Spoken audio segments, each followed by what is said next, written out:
Episode की शुरुआत तापसी द्वारा सावी का सामना करने से होती है। वह उसे बताती है कि वह जानती है कि सावी ने मृण्मयी से उसके और जिगर के बारे में बात की थी। तापसी ने खुलासा किया कि जिगर ने कनाडा में भी उसके साथ छेड़छाड़ की थी। वह बताती है कि जिगर के खिलाफ शिकायत दर्ज कराने के बाद उसका व्यवसाय चौपट हो गया और उसे अपनी नौकरी से हाथ धोना पड़ा। सावी ने जवाब में कहा कि जिगर ने दावा किया है कि तापसी उसे ब्लैकमेल कर रही है।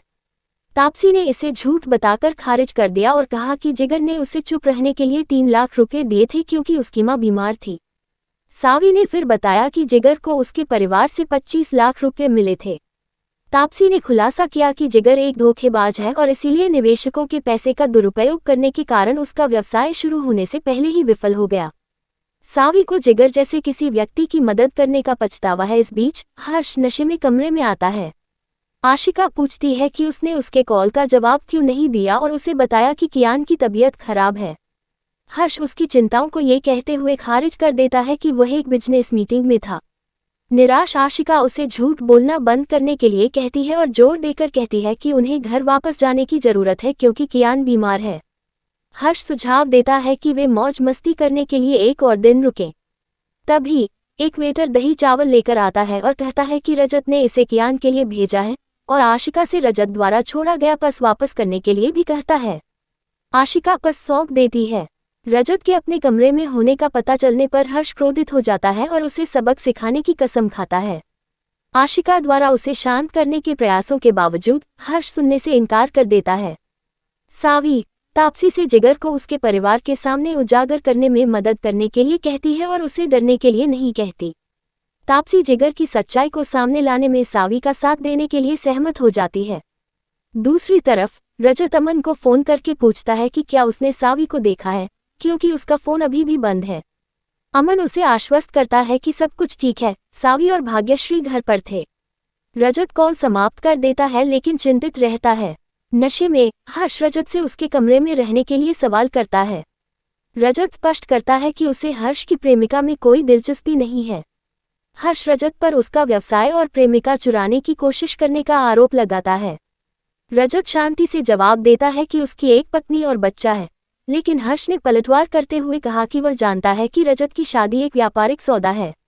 रजत स्वीकार करता है कि इसकी शुरुआत ऐसे ही हुई थी, लेकिन अब सावी उसके जीवन का एक महत्वपूर्ण हिस्सा है। वह हर्ष को डांटता है और उसे दूर भेज देता है। रजत फिर से सावी को कॉल करने की कोशिश करता है। हर्ष सावी को फोन करता है। आशिका उसे रोकती है और समझाती है कि रजत सिर्फ कियान की खातिर कमरे में था और कुछ भी अनुचित नहीं हुआ। वह उससे उसकी प्रतिष्ठा को और नुकसान न पहुंचाने का आग्रह करती है। हालांकि हर्ष उसका अपमान करता है, उस पर रजत के साथ रात बिताने का आरोप लगाता है।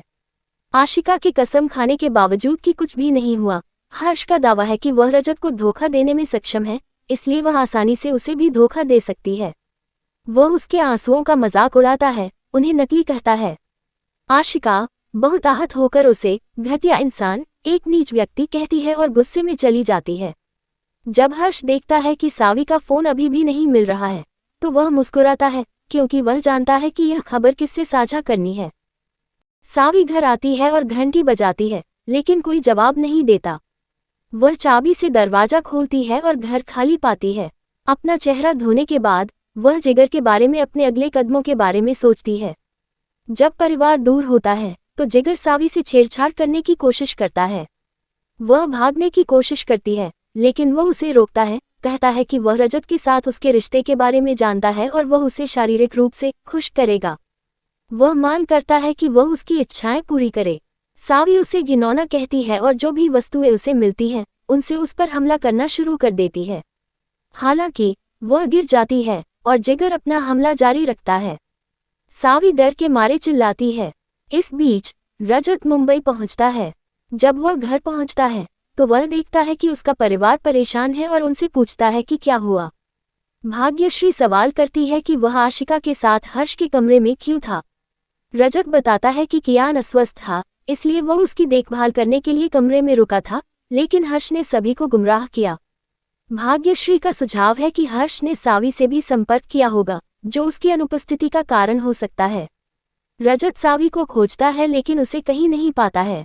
जिगर फोन पर है, किसी को योजना को पूरी तरह से अंजाम देने का निर्देश दे रहा है। रजत सावी के लापता होने की रिपोर्ट करने के लिए पुलिस स्टेशन जाता है, लेकिन इंस्पेक्टर उसे बताता है कि सावी उनकी हिरासत में है। सावी को सलाखों के पीछे देखकर रजत चौंक जाता है। अपकमिंग स्त्री तारा सावी को थप्पड़ मारती है और उस पर अपने पति को अनुचित संदेश भेजने का आरोप लगाती है। दावा करती है कि सावी उस पर छेड़छाड़ का झूठा आरोप लगा रही है क्योंकि उसने उसके प्रस्ताव को अस्वीकार कर दिया था। रजत सावी का फोन चेक करता है और जो पाता है उससे हैरान रह जाता है।